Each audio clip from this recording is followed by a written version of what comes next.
जय हिंद बच्चों। आप लोगों को हम प्रकाश का परावर्तन तथा अपवर्तन चैप्टर पढ़ा रहे थे, जिनमें से वीडियो का पार्ट 7 तक बन चुका था या पार्ट 8 तक बन चुका था, शायद ये पार्ट 9 है।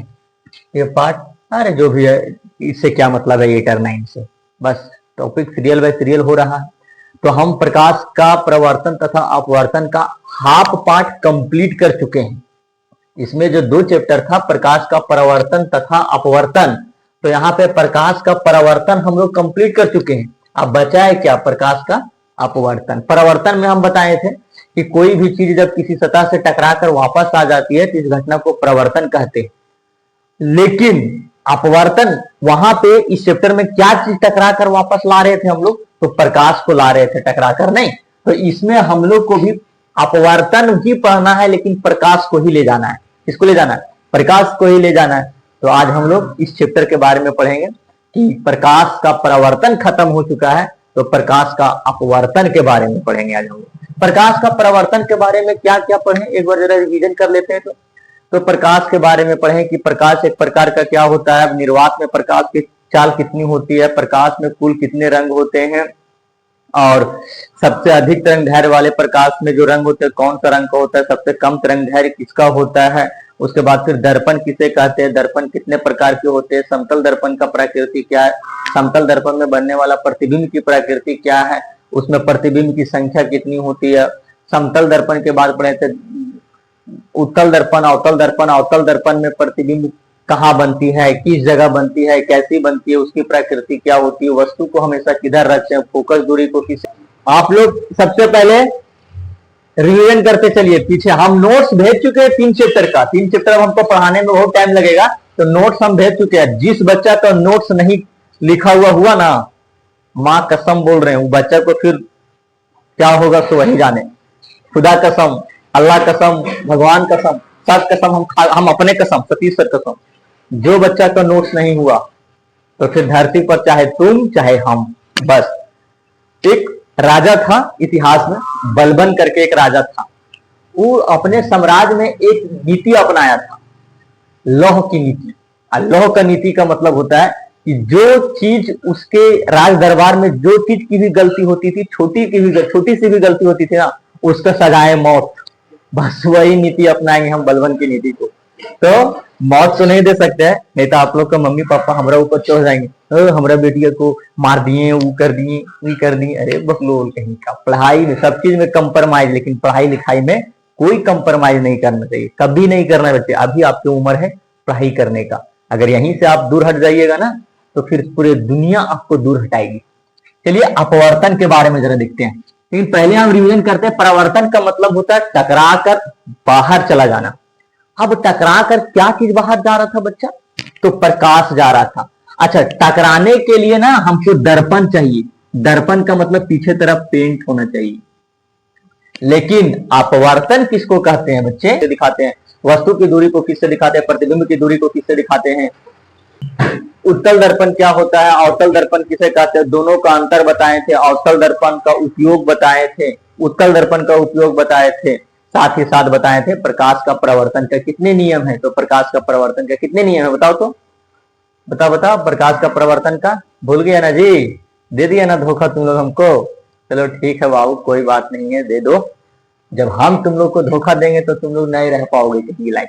इसलिए सबके साथ धोखा करना, मेरा साथ एकदम नहीं करना। आप लोगों को कभी धोखा नहीं देंगे। मेरा अंदर हीमोग्लोबिन की कमी हो सकती है, और क्या ऑक्सीजन की कमी हो सकती है, कार्बन डाइऑक्साइड, सब चीज का कमी हो सकती है, लेकिन ये जो इंसानियत है, इंसानियत वाला कमी हम कभी नहीं होने देंगे।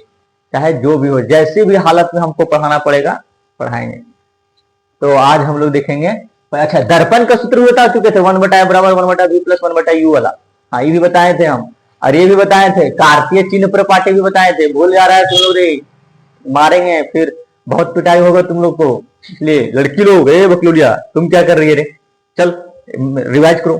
दर्पण का सूत्र बोलो तुम, बोलो बोलो। देखिए इसको पिटबो करेंगे, बोल नहीं पाती है लड़की लोग, अपने आप का पता नहीं क्या समझती है। हल्का सा जान जाएगी ना, हल्का सा कोई चैप्टर का टॉपिक समझ में आ गया ना, तो अपने आप को सोचेंगे हम आइंस्टीन हैं, oh my God I am scientist, अरे बैल कहेगा, पहले अच्छा से सीख लो उसके बाद। लेकिन लड़का लोग में ये नहीं, लड़का लोग जब तक पूरा नहीं खखोर के जानेगा तब तक नहीं। अपवर्तन टॉपिक यहां से स्टार्ट। अपवर्तन किसको कहते हैं? तो परावर्तन कहीं चचेरा भाई अपवर्तन। परावर्तन का मतलब टकरा कर वापस आ जाना, और परावर्तन का मतलब छेद के पार हो जाना, आर पार हो जाना, आर पार हो जाना, बस इसी को बोलते हैं अपवर्तन। परावर्तन को इंग्लिश में बोलते हैं रिफ्लेक्शन, और इसको बोलते हैं रिफ्रैक्शन। हल्का सा क्या अंतर है? रिफ्लेक्शन नहीं, ला के जगह पर रा बोल देना है, रिफ्रैक्शन। अपवर्तन का मतलब होता है टकरा कर, कोई भी चीज जब टकरा कर छेद कर बाहर निकल जाती है, कोई भी चीज छेद कर पार कर जाती है तो अपवर्तन कहलाती है। जैसे हम यहां से गोली मारेंगे, आप गोली मारेंगे भैया मेरा शरीर में, नहीं रे ना बाबू, ये अपना शरीर में नहीं। मान लो यहाँ से कोई गोली मारे, अरे कोई हाँ, मेरा हाथ है, अब यहाँ से गोली मारेंगे भैया तो छेद के निकलेगा कि नहीं निकलेगा? अगर छेद के निकल गया बस इस घटना को अपवर्तन। और कहीं मेरा बुलेट प्रूफ रहेगा तो वह टकरा कर वापस आ जाएगा, तब क्या होगा? परिवर्तन होगा। तो कोई भी चीज जब कोई भी चीज एक पार से दूसरे पार में चल जाता है तो इसी घटना को क्या बोलते हैं? अपवर्तन कहते हैं। आप जरा बताओ परावर्तन। जैसे मान लो कि मोदी जी के अगल बगल में एनएसजी कमांडो होते हैं, एसपीजी कमांडो होते हैं, special protection group, SPG commando होते हैं एंड एनएसजी कमांडो होते हैं। उनके हाथ में देखेगा तो सूटकेस बैग होता है, वो बैग नहीं है रे भैया, वो 3 लेयर का अटैची है। जब कोई दुश्मन या जब कोई आतंकवादी उसके ऊपर हमला करते हैं ना तो तुरंत कमांडो लोग वहां अटैची को बटन सिस्टम रहता है, बटन टिपते हैं ना तो 3 लेयर में खुल जाता है। तो धक्का धक चारों बगल का कमांडो लेयर खोल देते हैं ताकि फिर उधर से गोली आएगा तो टकरा कर वापस चल जाएगा। तो आप बताइए बुलेट प्रूफ में अपवर्तन होगा कि परावर्तन होगा? वेरी गुड, अपवर्तन होगा। लेकिन अगर बुलेट प्रूफ नहीं रहता अटैची तो मोदी जी के अंदर क्या हो जाता? परावर्तन हो जाता। अब हम लोग देखेंगे बच्चे कि अपवर्तन ठोस में कैसे हो जाएगा, द्रव में कैसे हो जाएगा, गैस में कैसे हो जाएगा। तो बच्चे गैस में तो अपवर्तन समझ में आता है सर, द्रव में समझ में आता है सर, ठोस में कैसे हो जाएगा सर? एग्जाम्पल से समझिए बच्चे कि मान लो कि कोई ये लड़का है और ये भी लड़का है, ये दोनों के बीच में गैस भरा हुआ है, तो क्या ये लड़का इसको नहीं देख पाता है? देख पाता है, देख पाता है, क्योंकि इसका रोशनी उसके पास चला जा रहा है देखने वाला। तो हमारे और उसके बीच में, इसके और इसके बीच में हवा का भरपूर मात्रा में प्रचुर भंडार, लेकिन फिर भी हम इस पार से उस पर देख लेते हैं। क्यों? और इस पार से उस पार हो जाना ही तो अपवर्तन कहलाता है। तो ये मान लो बच्चे ये कोई लड़का है और ये कोई भी लड़का है, ये दोनों के बीच में धुआं पूरा भरा हुआ, धुआं सफेद होना चाहिए, काला धुआं नहीं। तो देखिएगा ना कि ये दोनों के बीच में भी दिखाई देगा, लेकिन हल्का सा झिलमिलाल टाइप से दिखाई देता है, एकदम मतलब झिलमिलाल टाइप से, जैसे कहीं आपके सामने में आग लगा हुआ है, बहुत भयानक आग लगा हुआ है, तो उसको ऊपर से देखिएगा ना इस पार से उस पार तो उसका झिलमिलाल टाइप से दिखेगा। तो क्या दिख रहा है ना? तो झिलमिलाल टाइप से दिखना ही क्या चीज का परावर्तन हो रहा है? गैस का परावर्तन हो रहा है। अब एक चीज ध्यान दीजिए, ये हमारी पृथ्वी है और यहाँ पे कोई लड़का या ये तारा है। हमारी पृथ्वी और तारा के बीच में बहुत सारे धूल कण के साथ साथ वायु का भी कण है और गर्म भी हवा है, धूल कण भी है। ये देखो ना क्षोभ मंडल, समताप, देखो ना, ये मान लो हमारी पृथ्वी है। अब यहाँ से कई वायु का परत है, क्षोभ मंडल, समताप मंडल, मध्य मंडल, आयन मंडल, वायुमंडल, उसके बाद अंतरिक्ष। तो अंतरिक्ष में है ये स्टार तारा। अब यहाँ से जो इतना सारा धूल कण है, ये जब गर्म रहता है तो छिलबिला के दिखाता है, जब छिलबिला के दिखाता है ना, छिदरा के, जिसके कारण तारा हमें चमकते हुए नजर आते हैं, जिसके कारण हमें जो ऊपर में स्टार्स है वो हमको कैसा दिखता है? एकदम लगता है चमकता हुआ, कभी कम कभी ज्यादा। तो तारों का चमकना, तारों का चमकना, तारों का चमकना क्या चीज का अपवर्तन हुआ? गैस का अपवर्तन हुआ। तारों का चमकना क्या चीज का अपवर्तन हुआ? तारों का चमकना गैस का अपवर्तन हुआ। बच्चे द्रव का अपवर्तन कैसे होता है? जैसे के घर में बाल्टी है, ठीक, इस बाल्टी में पानी डाला हुआ है, पानी डाला हुआ है, आप पानी में सिक्का डाल दिए, सिक्का, 5 रुपए वाला सिक्का, तो सिक्का गहराई पर नीचे जमीन के पेंदी पर नहीं दिखेगा, हल्का सा ऊपर उठा हुआ दिखेगा। दिख रहा है ना, हल्का सा ऊपर उठा हुआ। तो कोई भी चीज ऊपर उठा हुआ दिखता है, उठा हुआ दिखता है, द्रव का अपवर्तन हुआ, द्रव का अपवर्तन हुआ। इसका मतलब कोई भी चीज नीचे से ऊपर उठा हुआ दिखता है तो द्रव का अपवर्तन हुआ। इसी में अगर हम छड़ी डाल दिए, छड़ी, स्टील का छड़ी, तो यहाँ स्टील का छड़ी सीधा नहीं दिखेगा, हल्का तिरछा दिखेगा। किसका अपवर्तन हो रहा है? द्रव का अपवर्तन हो रहा है। अब मान लो यहाँ पे हम इतना बड़ा डंडा डाल दें, तो डंडा क्या सीधा दिखेगा? डंडा क्या सीधा दिखेगा? नहीं, डंडा तिरछे दिखेगा। किसके कारण? द्रव का अपवर्तन के कारण। तो अभी हम बोले कि कोई भी चीज नीचे से ऊपर उठा हुआ दिखता है तो द्रव का अपवर्तन के कारण, अपवर्तन के कारण। आप जरा सोचो, ये हमारी पृथ्वी है, पृथ्वी, यहां से सूरज निकलने ही वाला है, निकला नहीं है अभी, निकलने ही वाला है। जैसे निकलने ही वाला है सूरज ना है अपने जगह पे, लेकिन अपवर्तन के कारण हल्का सा ऊपर उठा हुआ दिखता है। क्या ऊपर, यहाँ पे जो छड़ी हमको सिक्का जो दिख रहा था ऊपर उठा हुआ, क्या सचमुच में वही सिक्का था कि नीचे पेंडियम बैठा था तो सिक्का था? तो जो पेंडियम बैठा हुआ था तो सिक्का था, तो ऊपर जो उठा हुआ था वो तो सिक्का नहीं था, वो तो काल्पनिक सिक्का था ना। उसी तरह से सूरज निकलने ही वाला रहता है लेकिन अपने जगह से हल्का ऊपर उठा हुआ दिखता है। क्यों? क्योंकि हमारे सूरज और पृथ्वी के बीच में हवा का कण है, हवा धूल कण है, गर्म हवा है, जिसके कारण सूरज हल्का सा ऊपर उठा हुआ दिखता है। तो आप जो सुबह सुबह जो ललका सूरज दिखते हैं, क्या वो सूरज रहता है? सूरज नहीं रहता है, आप वहां सूरज का डुप्लीकेट रहता है। अगर सूरज रहता तो आखिया चौंधिया नहीं देता। सुबह सुबह वाला सूरज जो होता है वो सूरज नहीं होता है, सूरज का डुप्लीकेट होता है, जो अपवर्तन के कारण जो हल्का सा ऊंचा उठा हुआ दिखता है वही ऊंचा उठा हुआ दिख रहा होता है सूरज। लेकिन जब ये सूरज यहाँ पे नीचे डूबने ही वाला रहता है, डूब जाता है सूरज, तो हल्का सा ऊपर उठा हुआ दिखेगा, तो डूब गया। लेकिन सूरज जो दिखाई देते हैं तो समझ जाना क्या वो सूरज है? नहीं। इसका मतलब सुबह और शाम में जो ललका सूरज रहता है ना, वो सूरज नहीं है, उस सूरज का उठा हुआ भाग है। तब तो हम उसको ऑटोमेटिक देख लेते हैं, उसको देखने में कितना मजा आता है सूरज को। लेकिन ऊपर आधी वाला सूरज को 12 बजे दिन वाला सूरज को देखते रहो, दिखाओ तो चौंधिया देगा। लड़कियों को भी उसी तरह बनना है कि कोई अगर आपके ऊपर नजर उठा के देख लिया ना तो उसको आंख को चौंधिया देना है। ये ऊपर उठा हुआ सूरज के जैसा नहीं कि कोई भी हमारे ऊपर नजर लगा ले, तो नहीं, पापा की परी नहीं, पापा की शेरनी बन के दिखाना है। तो ये सूरज ऊपर उठा हुआ दिखता है, तो क्या सचमुच में सूरज रहता है? नहीं रे, सचमुच में सूरज नहीं रहता है। तो सूरज ऊपर उठा हुआ दिखता है, इसके कारण गैस में अपवर्तन, क्योंकि दोनों के बीच में क्या है? गैस है। अब बच्चा ठोस में, अब बच्चा का दिमाग में आता है सर ठोस में इस पार से उस पार कैसे दिखेगा सर? हाँ, शीशा देखा है? शीशा क्या पानी के जैसा बहता है, हवा का जैसा उड़ता है? नहीं, शीशा एक कठोर है, तब ना इस पार से उस पार दिख जाता है। तो शीशा में किसका अपवर्तन हुआ? ठोस का अपवर्तन हुआ। हल्का सा सिक्का पानी में उठा हुआ दिखता है, किसके कारण? दरों के कारण, दरों का अपवर्तन के कारण। तारों का चमकना किसके कारण? गैस का अपवर्तन। और गैस किसका? गैस वायुमंडल का गैस हो रहा है ना, इसलिए वायुमंडलीय अपवर्तन के कारण। मेन क्वेश्चन ये पूछता है कि तारों जो चमकते हैं किसके कारण चमकते हैं? तो गैस का अपवर्तन भी ठीक है, लेकिन गैस कहां पे है? वायुमंडल में है, तो वायुमंडलीय अपवर्तन के कारण चमकता है। जाओ, समझ में आ गया? ठोस का अपवर्तन, दरों का अपवर्तन, गैस का अपवर्तन। अब जरा सोचो कि कोई चमक रहा है तो कितना ज्यादा चमक रहा है? दरों में बच्चे यहां से सीधा हम छड़ी डाले थे, जैसे ये मान लो दरो बना दिया, पानी है इसमें, यहां पे हम छड़ी डालें तो छड़ी जाना चाहिए था सीधा, लेकिन चल गया झुक के जाता था सीधा, लेकिन हमको दिख गया झुक के जाते हुए। तो झुक के जाते हुए दिखा तो कितना ज्यादा झुका, वो निकालना है। अच्छा, सिक्का जब यहां पे रखेंगे तो सिक्का ऊपर ऊंचा पर उठा हुआ दिखता है, कितना ऊंचा पर उठा हुआ दिखता है? तो भैया कितना ऊंचा पर उठा हुआ दिखता है, इसी को बोलते हैं अपवर्तनांक, रिफ्रैक्टिव इंडेक्स। तो एक इस पार से उस पार छेद के निकल जाने की घटना को अपवर्तन, और यहाँ पे पानी में जब इस पार से उस पार, इसमें कैसे हुआ? इसमें दो माध्यम हुआ, दो रास्ता हुआ। कैसे? शुरुआत में जब इस छड़ को यहाँ पे डाले तो हवा वाला रास्ता मारा, और जब अंदर गया तो पानी वाला रास्ता हो गया। दो रास्ते हुए, तो एक रास्ता से दूसरे रास्ता में जाने की घटना को, मतलब इस पार से उस पार जाने की घटना को अपवर्तन। और अपवर्तन अगर नहीं होता तो क्या छड़ी मुड़ा हुआ दिखता? नहीं दिखता बच्चे। तो छड़ी मुड़ा हुआ दिख गया, क्यों? कि पानी में अपवर्तन हो गया है सर। तो कितना ज्यादा मुड़ा हुआ दिखता है ना, उसी को बोलते हैं अपवर्तनांक। क्या बोलते हैं बच्चे? अपवर्तनांक। तो अब यहां से कॉन्सेप्ट आती है हम लोगों को अपवर्तनांक।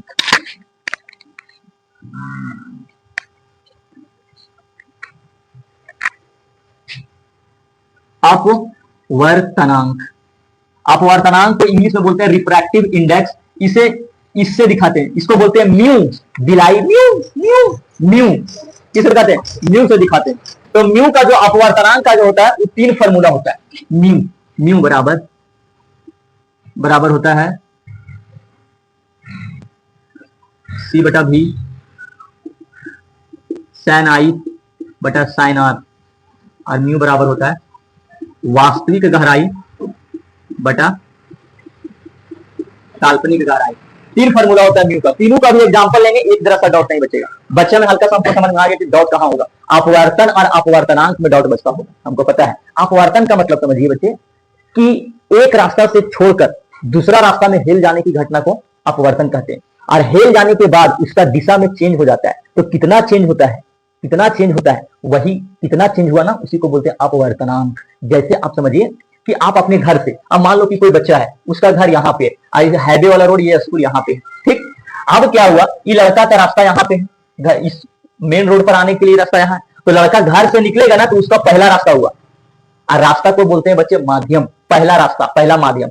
जब ही माध्यम से यहां आया, रोड पर चढ़ा, तो दूसरा माध्यम में पहुंच गया। बस भैया बस, एक माध्यम से दूसरे माध्यम में जाने की घटना को ही क्या बोलते हैं? अपवर्तन। क्या बोलते हैं? अपवर्तन। अब भैया अब यहां से मुड़ के जाएगा स्कूल तरफ, स्कूल तरफ जाएगा, तो कितना मुड़ के गया, कितना मुड़ के गया, इसी कितना मुड़ के जाता है ना, उसी को बोलते हैं अपवर्तनांक। आपको बच्चा बोलेगा कि सर हमारा घर से स्कूल सीधे सीधी है, सीधे सीधी है, तो कहां मुड़ा सर? तो इसका अपवर्तनांक 0 हो जाएगा। कितना मुड़ा ना, वो बताता है अपवर्तनांक। क्या बताता है बच्चे? अपवर्तनांक। एक माध्यम से दूसरे माध्यम में जाने की घटना को अपवर्तन कहते हैं, और एक माध्यम से दूसरे माध्यम में जाने के बाद उसका दिशा में चेंजिंग हो जाता है, उसे अपवर्तनांक कहते हैं। क्या बोलते हैं बच्चे? सुनाया? अपवर्तनांक किसको कहते हैं? जैसे एक बाल्टी पानी है, उधर से हम छड़ ले आए, ऐसे मान लो ना, ये है एक बाल्टी पानी, ये है एक बाल्टी पानी, ठीक, इसके हम छड़ ले आए, तो इधर से पहले हवा वाला रास्ता ही हमें आ रहा है, हवा वाला रास्ता में आ रहा है, एक रास्ता हो गया। जब पानी के अंदर घुसेगा तो कौन सा रास्ता चल गया? पानी वाला रास्ता चल गया। तो एक रास्ता से दूसरे रास्ता में हेल गया, क्या हो गया? हेल गया। तो हेल गया तो फिर अपवर्तन कहलाया। अब हेलने के बाद उसका दिशा में कुछ ना कुछ चेंजिंग होगा, और कितना चेंजिंग होगा ना भैया, वो क्या कहलाएगा? अपवर्तनांक कहलाएगा, रिफ्रैक्टिव इंडेक्स कहलाएगा। तो रिफ्रैक्टिव इंडेक्स मतलब अपवर्तनांक का 3 फॉर्मूला होता है। कितना फॉर्मूला होता है? 3 फॉर्मूला होता है। म्यू बराबर सी बटा भी, म्यू बराबर साइन आई बटा साइन आर, और म्यू बराबर वास्तविक गहराई बटा काल्पनिक गहराई। एक चीज और समझिए बच्चे, ये 3 फॉर्मूला आपको मुंह पर याद होना चाहिए। कौन कौन सा? मारेंगे गधा कहीं। चलो बोलो, इसको पहले अपवर्तनांक को किससे दिखाते हैं? म्यू से। Mu mu mu mu mu mu mu, बोल बोल बोल मेरे साथ। म्यू किससे दिखाते हैं? म्यू से। म्यू से बोले ना रे, म्यू है की दुकान बोल रही है, बोलो। फिर हम पापा बोल देंगे तुम्हारा, ए अंकल देखिए आपकी बेटी या बेटा नहीं बोल रहा है, फिर पापा मम्मी मारेंगे। पापा और मम्मी, आप लोग जरा बताओ, आप पापा और मम्मी में आपको सबसे ज्यादा कौन पिटती है? मम्मी कि पापा? हमरा तो मम्मी पिटती है, बहुत मारती है। आप तुम लोग को जरा बताओ तो तुम लोग को कौन पिटते हैं? सब लोग अपना अपना बच्चा बताएगा कि कौन कौन आपको कौन ज्यादा पिटते हैं। चलिए 3 फॉर्मूला बोलो। म्यू बराबर सी बटा भी, म्यू बराबर सी बटा भी। सी का मतलब होता है निर्वात में प्रकाश की चाल, सी का मतलब होता है निर्वात में प्रकाश की चाल, और भी का मतलब होता है माध्यम में प्रकाश की चाल, माध्यम में प्रकाश की चाल। और साइन आई साइन है, वास्तविक और काल्पनिक। आगे 3 फॉर्मूला। म्यू बराबर कितना फॉर्मूला? 3 फॉर्मूला। चलो मेरे साथ में बोलो, म्यू का कितना फॉर्मूला? 3 फॉर्मूला। म्यू का कितना फॉर्मूला? 3 फॉर्मूला। म्यू का कितना फॉर्मूला? 3 फॉर्मूला। पहला फॉर्मूला बोलो, म्यू बराबर सी बटा भी, म्यू बराबर सी बटा भी, म्यू बराबर सी बटा भी, म्यू बराबर सी बटा भी, म्यू बराबर सी बटा भी। दूसरा फॉर्मूला म्यू बराबर साइन आई बटा साइन आर, साइन। अच्छा, अब यहां से आप पता लगता होगा सर साइन और ई साइन क्या है सर? ये तो मैथ वाला आ गया सर। हाँ भैया, मैथ में त्रिकोणमिति में पढ़िएगा ना, sine theta, cos theta, tan theta, cot theta, sec theta, cosec theta. Sine का उल्टा कोसेक, टेन का उल्टा कोट, कोस का उल्टा सेक, और सेक का उल्टा कॉट। जिस तरह होता है ना, उसी तरह से यहाँ अब हम लोग को इस चैप्टर का पार्ट यहीं तक था। वीडियो फिर ज्यादा लंबा हो जाएगा, आज यहीं से हम लोग वीडियो को कंप्लीट करते हैं। नेक्स्ट डे में आप लोगों को ये तीनों फॉर्मूला के ऊपर न्यूमेरिकल्स बताएंगे, साथ ही साथ अपवर्तन का 2 नियम बताएंगे। तब तक के लिए जय हिंद।